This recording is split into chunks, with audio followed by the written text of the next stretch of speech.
Pada awalnya festival ini hanya dikenal pada masyarakat Cina saja, tapi belakangan sudah dikenal di masyarakat yang lainnya. Ini dia guys, Festival Perahu Naga.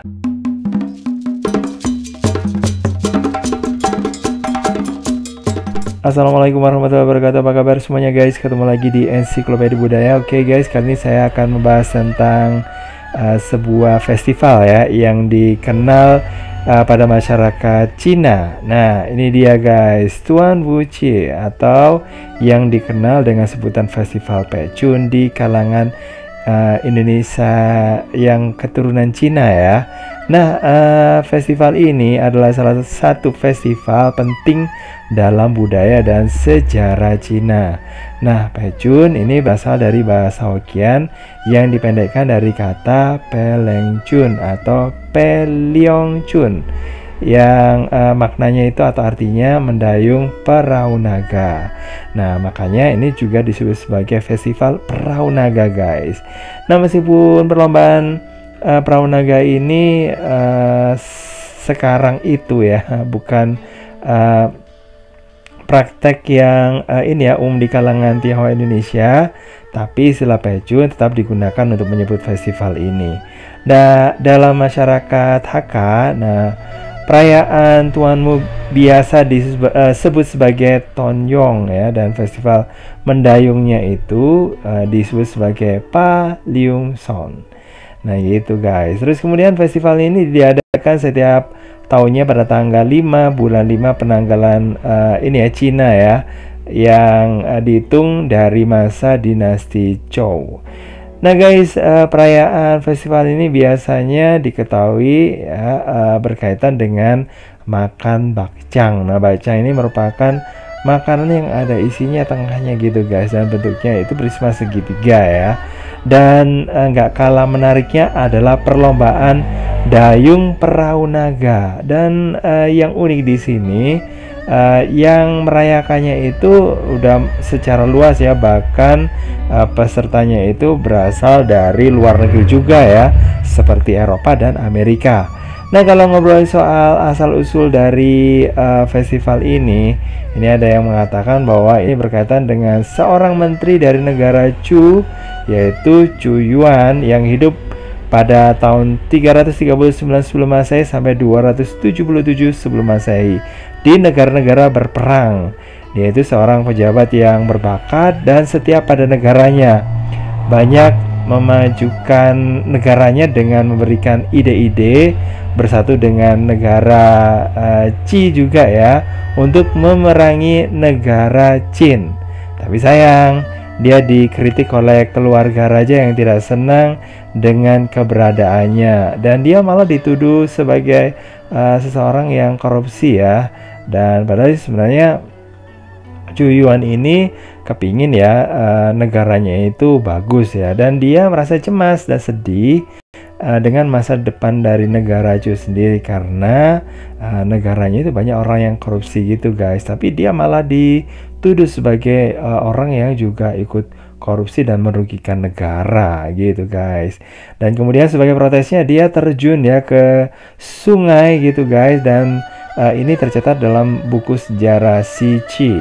Nah, menurut legenda dia melompatnya itu ke sungai tanggal 5 bulan 5.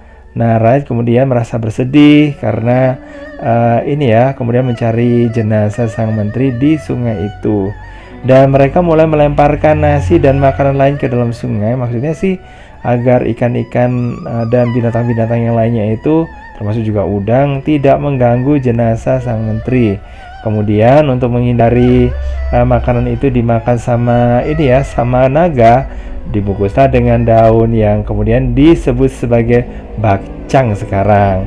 Dan para nelayan mencari jenazah sang menteri itu berperahu ya, dan inilah yang jadi cikal bakal perahu naga setiap tahunnya. Jadi kayak gitu guys.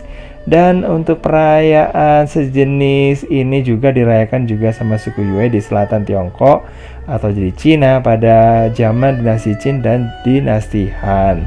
Dan kegiatan ini yang jelas ya, ada perahu naga yang dilombakan. Ini ya udah ada sejak zaman negara-negara berperang guys. Dan ini bisa diselenggarakan juga ya ini di Cina Daratan, di Taiwan, di Hong Kong, dan juga di Amerika Serikat. Pesertanya juga seperti yang saya katakan tadi, termasuk juga dari Eropa dan Amerika. Dan juga ada bakcang. Bakcang ini ya semacam ini nasi kayak gitu ya, yang dibungkus sama sama ya kayak ada daging gitu, ada sayur-sayurnya juga gitu ya kan. Dan ada juga yang isinya itu serikaya atau gula manis, serta menggantungkan rumput ai dan cangpu. Nah ini untuk karena waktu ini tanggal-tanggal itu guys, di masa perayaan ini ada banyak penyakit gitu. Jadi masyarakat di sana itu mulai menggantungkan menggantungkan rumput itu, dan juga mengadakan pembersihan karena di bulan-bulan itu banyak penyakitnya. Dan ini juga untuk mencegah datangnya penyakit. Dan festival ini juga erat kaitannya, makanya ya dikaitkan dengan tradisi menjaga kesehatan di dalam masyarakat Tiongkok atau Cina. Dan juga ada kaitannya dengan mandi tengah hari. Tradisi ini cuma ada di kalangan masyarakat yang berasal dari Fujian ya atau Hokkien dan Guangdong ya, dan juga Guangzhou dan Taiwan. Mereka mengambil dan menyimpan air pada tengah hari festival Pechun ini, dan dipercaya untuk menyembuhkan penyakit jika mandi atau minum setelah dimasak. Jadi kayak gitu. Nah itu aja guys ya bahasan kita kali ini tentang festival Perahu Naga atau festival Pechun yang diselenggarakan tidak hanya di Cina tapi juga termasuk di Asia Tenggara ya, termasuk di Indonesia juga. Dan ini juga saat ini nggak selalu identik dengan orang-orang Cina saja. Oke, makasih banget udah gabungan. Jangan lupa untuk like, subscribe, komen, dan share untuk mendukung channel ini. Dan saya Hiro, assalamualaikum warahmatullahi wabarakatuh. Sampai ketemu lagi dalam bahasan berikutnya. Bye-bye.